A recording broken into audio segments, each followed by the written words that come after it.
चर्बी चढ़ल उतर जाई, कुल गर्मी चढ़ल उतर जाई।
झर जाई कुल गर्मी चढ़ल उतर जाई,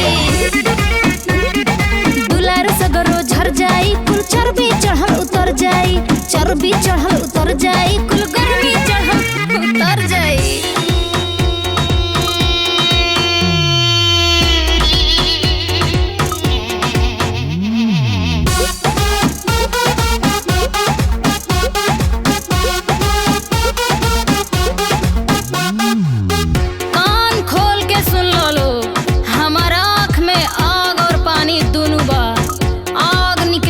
जर जइबू आ पानी निकली तो दह जइबू।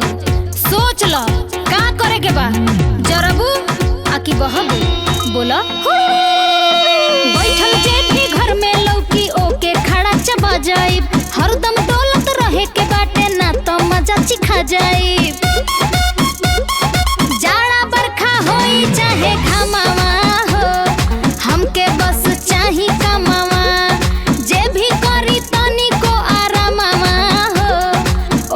छिल दे हम चमावा। किरण फटले तक जे सुती मंतर मारब मर जाई, दुलार सगरो झर जाई कुल